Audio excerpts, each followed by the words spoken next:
Glória a Deus. Convido os irmãos a abrir as vossas Bíblias no livro de Números, capítulo 23 e o verso 8. Números 23, verso 8. Como o nosso pastor Eduardo esteve nos lembrando aqui, quero reforçar que no próximo domingo nós estaremos retornando com a nossa EBD. E nós teremos uma aula muito especial, né? Nós teremos uma aula de introdução para esse semestre. Será uma aula com o nosso pastor Isaías e nós estaremos reunidos aqui com o Jardim Capua, com Vila Capua, né, e o Parque 120. E será uma festa linda, né? Nós teremos sorteio de alguns livros. Da última vez, muitos irmãos foram abençoados, né? Com livros aqui, nós queremos poder repetir essa ocasião e abrimos para toda a igreja que puder participar.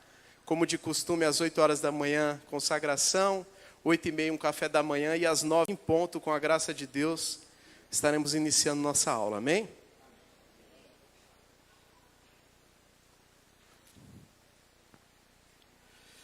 Números 23, 8. A palavra de Deus diz: como amaldiçoarei o que Deus abençoou? E como denunciarei o que o Senhor não denunciou? Mais uma vez. Como amaldiçoarei o que Deus não amaldiçoou? E como denunciarei o que o Senhor não denunciou? Queria compartilhar essa noite com a igreja um relato bíblico, né? Uma história bíblica. E espero, né, que pela graça de Deus nós possamos extrair umas 3 ou 4 lições para as nossas vidas aqui, em nome do Senhor Jesus. Irmãos, quero primeiramente situar os irmãos nesse texto, né? Nós estamos aqui na peregrinação do povo hebreu pelo deserto. Como os irmãos bem conhecem essa história, né, Moisés, usado por Deus, ele tem a missão de tirar o povo hebreu, né, a qual Deus tinha uma promessa, do Egito, a qual eles estavam como escravos, e os conduzir pelo deserto até a terra prometida, até a terra que Deus havia prometido aos seus pais ali, representado por Abraão, Isaque e Jacó. E nesse tempo aqui, nesse momento, essa caminhada ela já está um tanto avançada. Nesse momento, Moisés ele se encontra como que sozinho. Já havia morrido Miriam, sua irmã, já havia morrido Arão, seu irmão. Aqueles que eram os seus, aquele que estava ombro a ombro na frente dessa obra, né? Essa era a liderança de Deus, instituída no meio do povo hebreu para conduzi-los. E era uma tarefa extremamente difícil, dividida por 3. Imagine agora, somente Moisés vivo, não tendo mais o apoio da sua irmã, que tinha uma experiência, não tendo mais o apoio do seu irmão Arão, se encontra agora Moisés como que sozinho liderando aquele povo. E uma das coisas que eu observo aqui é que por mais que ele se encontrava sozinho agora, ele não foi poupado de aflições. O povo continuava extremamente difícil de ser liderado. Numa ocasião um pouquinho anterior a essa, é aquela que narra em que o povo, por conta das suas excessivas murmurações, né, por estarem peregrinando no deserto, e começarem a se recordar de algumas coisas que eles tinham no Egito, eles começam a reclamar excessivamente, ao ponto de fazer coisas descabidas contra Deus, né? E contra Moisés. E por conta dessa rebelião, por conta dessa ingratidão daquele povo, serpentes são enviadas no meio do arraial do povo hebreu, como que um castigo. E elas começavam a picar, e muitas pessoas morreram Mais de 24.000 pessoas morreram do arraial ali do povo hebreu por conta de serem murmuradores. E veio esse mal. O povo percebendo que aquilo não era simplesmente serpentes do deserto, mas o povo percebendo que aquilo não era serpente, era a mão de Deus. Era Deus tentando direcioná-los e mostrá-los que o que eles estavam fazendo não tinha a aprovação de Deus. Eles chegam diante de Moisés e pedem para que Moisés orasse, para que Deus tirasse aquelas serpentes do meio deles, pois eles estavam arrependidos. Deus usa então Moisés e pede para que ele fizesse uma serpente de bronze, colocasse ela sobre uma haste, e falou a todo o povo: todos vocês que foram picados por serpente, ao olhar para essa serpente de bronze, o efeito do seu veneno não terá mais nenhum dano sobre vocês. E aí, assim como Moisés fez o que Deus lhe falou, assim aconteceu. O povo que foi picado pela serpente, que estava à beira da morte, aquela multidão de moribundos vinha diante daquela haste, olhava para aquela serpente de bronze, e o efeito era simplesmente anulado. E eu quero abrir um parêntese aqui. Percebam, irmãos, o quanto Deus vai falando nas entrelinhas, né? Deus pede para que Moisés fizesse uma serpente de bronze, e não de ouro. E eu comecei a ver, irmãos, nós que estamos acostumados com o pódio das Olimpíadas, nós sabemos que dos metais, o bronze, ele é o terceiro, né? Tem o ouro, a prata, e em questão de valor, o bronze é o terceiro em valor. E Deus pede isso, e eu comecei a observar e perceber nas entrelinhas, Deus falando, a essência do poder para a cura não estava na serpente, no objeto, estava no decreto de Deus. Deus decretou, e se ele tivesse dito que a serpente era de barro, ela causaria o mesmo efeito, porque não era um amuleto que curava, era o decreto de Deus que fazia curar. E por isso nós já começamos a perceber, irmãos, a glória é toda de Deus, né? Deus está com toda a glória, não importa se é de ouro ou de prata, se Deus decretou, será eficaz. Glória a Deus por isso. Logo depois disso, como eu disse aos irmãos, eu queria que os irmãos imaginassem o quadro comigo. Moisés, avançado de idade, cansado, não tendo mais o apoio de Miriam, que havia morrido, não tendo mais o apoio de Arão, seu irmão, que também já não estava do seu lado, mas ele continua caminhando com muitas aflições.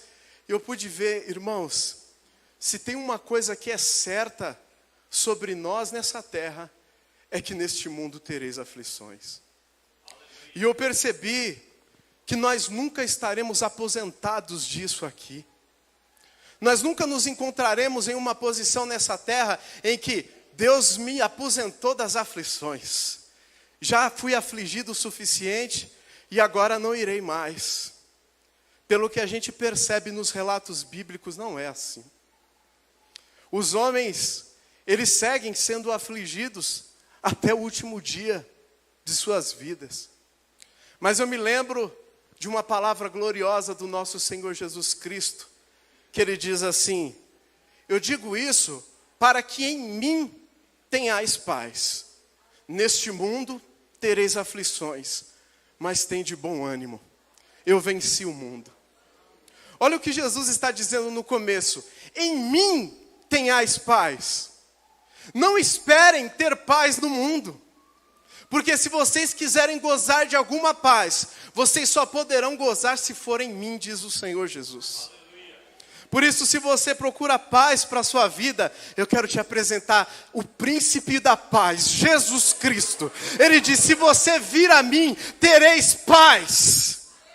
Ainda que tereis aflições neste mundo, mas quando você olhar para mim, quando você me buscar, quando você se deleitar em mim, eu garanto a vocês, tereis paz.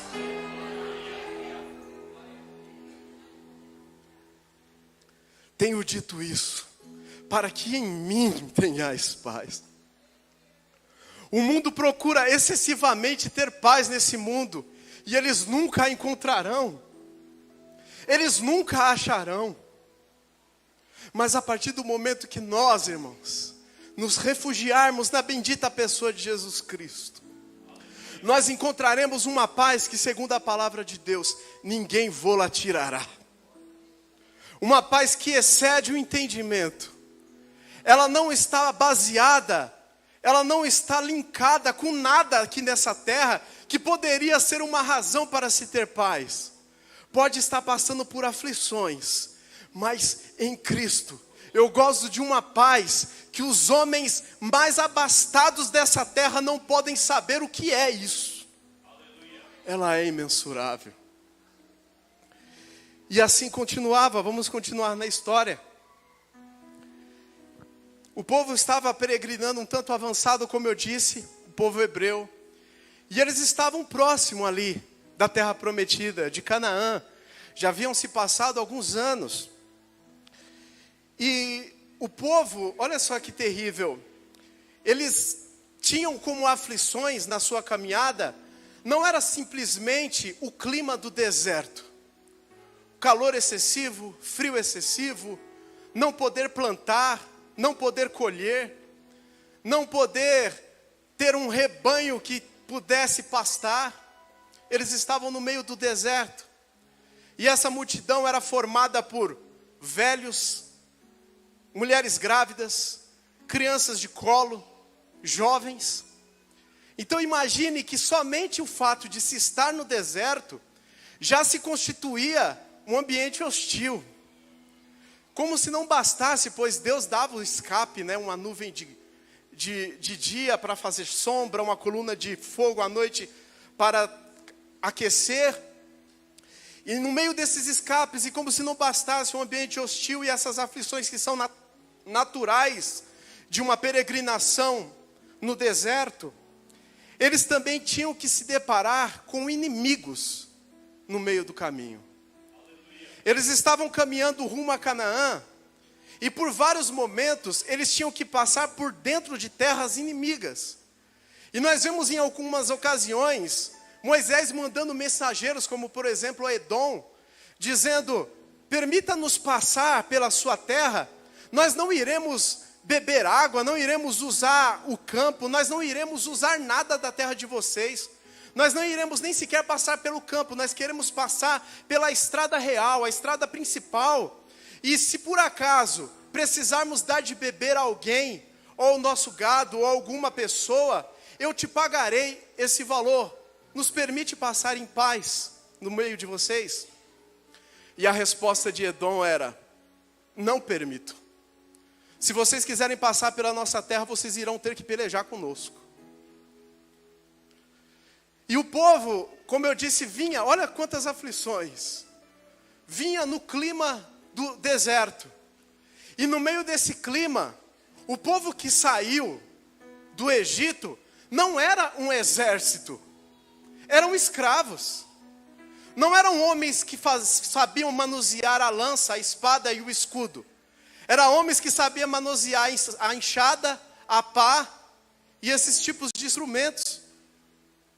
Porém, eles têm que enfrentar povos que tinham exércitos, que tinham lança, espada, e que tinham flechas, e que tinham escudo. Mas o tempo todo, Deus vai fazendo do povo hebreu vitorioso. Os escravos passavam no meio dos exércitos, e de uma forma milagrosa, venciam os exércitos. Venciam com o quê? Venciam com uma enxada, com uma pá, com uma foice. Esse era o instrumento que eles tinham. E como aquela analogia que nós vimos da serpente de bronze, Deus prova que não é o braço do homem que faz diferença em nenhuma guerra, é Ele estando com o povo que faz a diferença. Assim como Sansão, quando derrotou mais de 1.000 homens com uma queixada de jumento, não era o braço de Sansão, mas era Deus de Sansão, derrotando os homens. Era Deus com eles. Irmão, se Deus estiver conosco, ainda que eu olhe para mim mesmo e me veja limitado, sem muitas ferramentas, se Deus estiver comigo, eu tenho o suficiente. Se Deus estiver comigo, eu tenho o suficiente. E o povo segue nesse ambiente hostil e repleto de inimigos pelo caminho.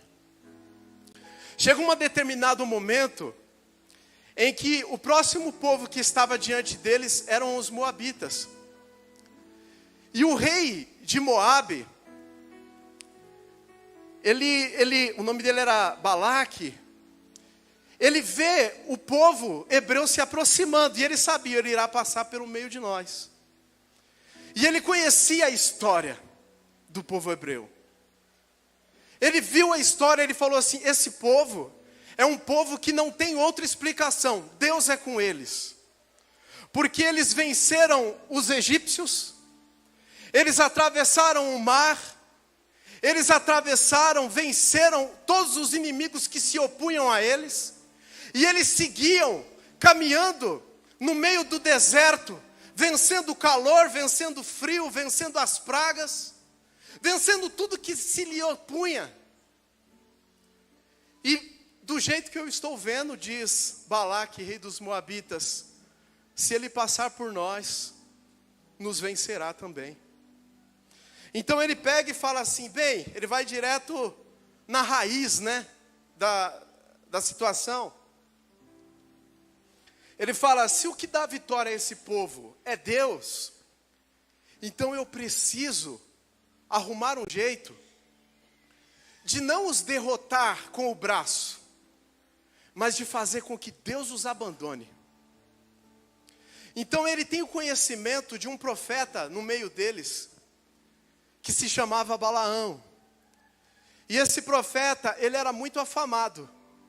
A fama dele era, aquele a quem Balaão abençoa é abençoado, mas aquele a quem Balaão amaldiçoa é amaldiçoado.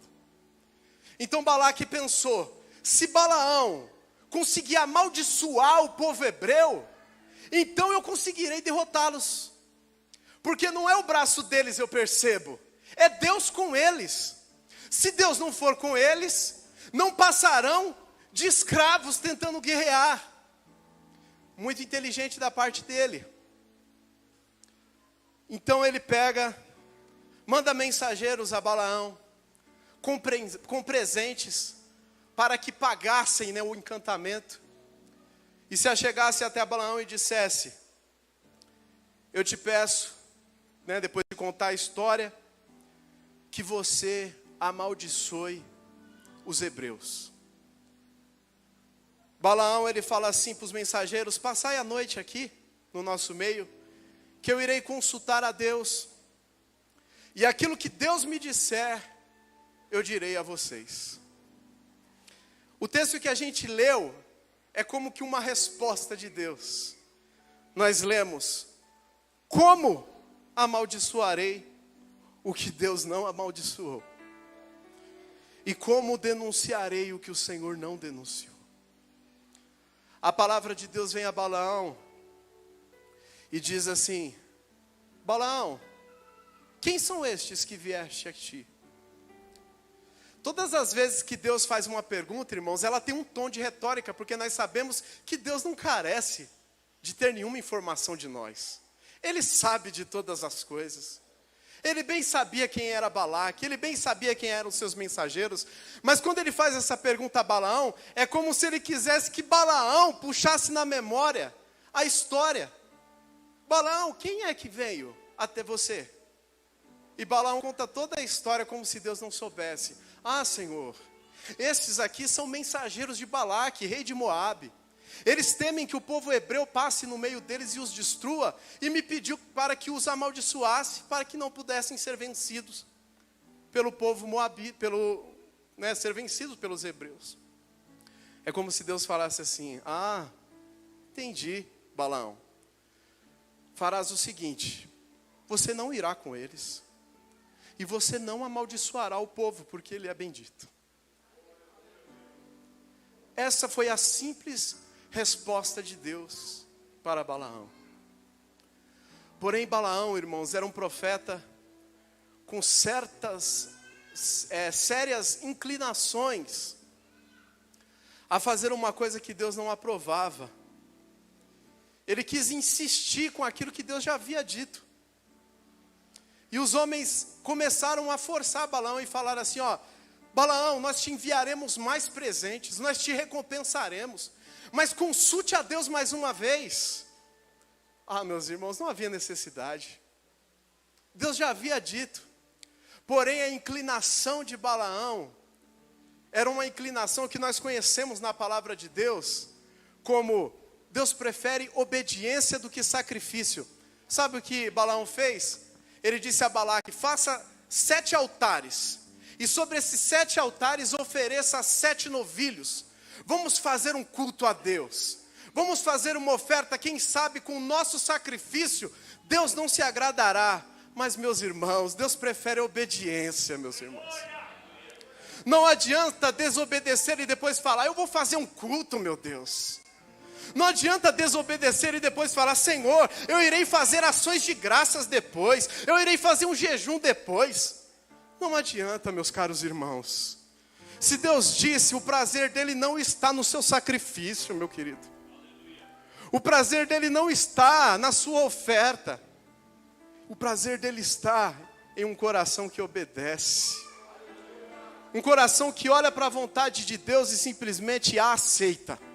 Ainda que ela seja contrária à minha própria vontade. Se essa é a vontade de Deus, Senhor, eu não irei insistir. Faça a sua vontade, Deus. É um coração assim que Deus procura. E não foi o que ele encontrou em Balaão. Então sabe o que Deus faz com Balaão? Deus faz como que dá corda para ele. Ah, Balaão, você quer insistir? Você quer mesmo dar ouvidos àqueles que querem amaldiçoar o meu povo? Então faz o seguinte, vai com eles, acompanha eles, mas você só deve dizer o que eu te mandar. E aí todas as vezes que ele falava, isso aconteceu por 3 vezes, todas as vezes que ele chamava Balaque e os seus príncipes e dizia, façam 7 altares, ofereçam 7 sacrifícios, e Deus há de falar com vocês, e Deus há de ter um novo parecer para vocês. Toda vez que ele falava isso, Deus usava Balaão para, ao invés de amaldiçoar, abençoar o povo hebreu. Então Balaão chegava, imagine a situação, diante dos altares de Balaque, feito com toda a dedicação, e dizia com as minhas palavras, benditos sejam os hebreus, e aonde eles passarem, eles serão vitoriosos em mim. Quanto aos moabitas, serão completamente destruídos por eles. Balaque ficava furioso. Ele falava, nós fazemos o que você nos pede, nós fazemos sacrifício, mas não muda o parecer de Deus. Eu peço para que você os amaldiçoe e você os abençoa. Então, Balaão, você não terá nenhum presente da minha parte, e culpe a Deus por isso. E eu comecei a ver, irmãos, uma coisa maravilhosa aqui. O povo de Deus não pode ser amaldiçoado. Eu quero poder responder um dos nossos irmãos que nos mandou uma mensagem, numa transmissão nos últimos dias. O André até entrou em contato comigo. Essa pessoa, ela estava desesperada porque ela disse que havia uma maldição que perseguia a família dela há muitos anos. Aquele tipo de maldição que passa de pai para filho, para neto. E ele dizia-se ter sido alcançado por essa maldição. E ele dizia, né, na mensagem, se alguns irmãos acompanham ali as mensagens que estão na transmissão, vocês vão poder confirmar comigo. Ele dizia, me ajudem porque eu estou amaldiçoado. Todas as vezes que eu chamo um irmão para orar dentro da minha casa, ele é usado por Deus e diz assim, olha, eu estou orando por você, mas existe uma maldição sobre você. E ele perguntou para o André até me ligou, falou assim, pastor, o que eu respondo a ele? Eu falei assim, André, deixa Deus te usar aí no exercício do pastorado. Só não responda o que você acha. Fala o que está escrito na Bíblia. E a gente começou a responder aquela pessoa, né? E a resposta era essa: se você estiver com Deus, não haverá maldição. Não importa se veio do seu tataravô, passou para o seu avô, passou para o seu pai, passou para o seu filho. Não importa, se você pertencer ao arraial do Senhor, ela vai acabar. Não precisa se preocupar, meu caro irmão. Não é algo que está intrinsecamente em você. Não é porque você é simplesmente especial, mas é porque você pertence a um povo que tem um dono. E esse dono, ele não deixa. Ele diz: no meu meio não haverá maldição.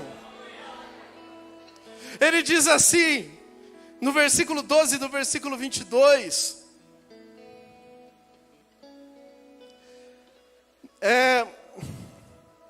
Glória a Deus. Deixa eu ver se é nessa parte.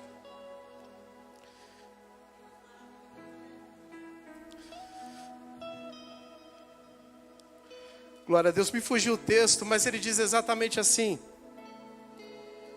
contra Israel não há encantamento, contra Jacó não haverá maldição.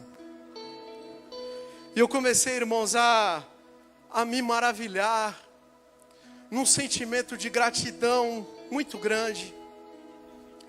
23, glória a Deus. Isso mesmo, diz: não há encantamento contra Jacó, nem adivinhações contra Israel. Você tem consciência do quanto você está seguro em Deus? Você está consciente que em Deus você não precisa temer nenhum tipo de maldição? Você está consciente que em Deus, se alguém falar para você assim, colocar o teu nome dentro de um sapo, você pode rir disso? Você tem consciência que você pode deitar a sua cabeça tranquilo, depois de ouvir a notícia que te amaldiçoaram, e dizer: estou em paz com Deus? Você tem consciência do quanto você está guardado, e que contra ti não há maldição? Glória a Deus. Irmãos, como eu fiquei grato nesse texto, e eu queria que os irmãos fossem consolados com a mesma consolação que eu fui. Meu Deus, eu pude respirar tão fundo, irmãos, porque nós sabemos que o nosso adversário, ele está ao nosso derredor, bramando como leão, procurando a quem possa tragar. Mas a gente pode fazer como Daniel na cova dos leões. O homem que o lançou nas covas dos leões, pela manhã, gritou o seu nome, e Daniel passou a noite dormindo com aqueles leões famintos. Em Deus, essa é a paz que o mundo não pode me oferecer, mas que Jesus pode. Essa é a paz que eu posso ter em Cristo. Essa é a paz que não pode ser comprada por presentes de Balaque, não pode ser comprada pelos presentes desse mundo. Essa é a paz que não tem preço. Essa é a paz que homens milionários tiram sua própria vida porque veem que não podem comprá-la, mas que nós a temos de forma gratuita. Que nós a temos de forma gratuita. Satanás pode continuar bramando como um leão, mas aquele que é Senhor dos senhores, ele disse: não haverá maldição. Não haverá. Até que ponto você acredita nisso? Até que ponto você acredita nisso, igreja? A palavra de Deus. E um último ponto, irmãos, para nós irmos nos encerrando nessa história. O que fazia com que o povo de Deus fosse intocável? Como eu disse, não era algo que estava neles mesmos. Não era porque eles podiam se vangloriar do sangue de Abraão na veia deles. Não era porque eles podiam dizer, nós somos um povo diferente dos demais. O nosso sangue é diferente, não. O que os diferenciava era simplesmente o fato de Deus estar com eles. Era isso que fazia diferença. Da mesma maneira que o que dava força para Sansão não era intrinsecamente as suas madeixas, era o fato da comunhão que ele tinha com Deus. Tanto é que quando ele perde a sua comunhão para com Deus, ele perde também a sua força.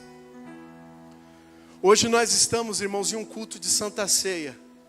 E um culto de Santa Ceia é a celebração da comunhão para com Cristo. É celebrar que você tem comunhão para com Cristo. E é isso que nos imuniza. Não é o meu título, não é o fato de eu ser de uma família de pessoas evangélicas, de crentes. Não é porque somente eu tenho pais que oram por mim, que eu estou na igreja. Mas é porque eu tenho comunhão com Jesus Cristo. É isso que me imuniza. É isso que me dá força. É isso que pode fazer com que o meu braço, como de Sansão, derrube a 1000 inimigos. É isso que pode fazer com que, ainda que eu não tenha aptidão na luta, eu derrotarei a todos que se oporem à minha fé. Não é algo em mim, mas é aquele com quem eu tenho comunhão que faz toda a diferença. E é por isso que nós queremos celebrar a nossa comunhão com Cristo essa noite, porque é ela que faz de nós vitoriosos. É a comunhão com Cristo. É Cristo que nos faz vitoriosos. É a comunhão com Cristo que faz com que ecoe um decreto por toda a terra, nos céus e no inferno. Neles vocês não poderão amaldiçoar. Isso ecoa no inferno, igreja. Isso ecoa no meio dos demônios. Aqueles a quem tem comunhão com Cristo, vocês não poderão amaldiçoar. Vocês não poderão amaldiçoar. Porque como disse o próprio Balaão, como eu amaldiçoarei aquilo que Deus abençoou? Oh, aleluia. Por isso, irmão, se tem uma coisa que eu quero me apegar até o fim da minha vida, é a comunhão com Jesus Cristo.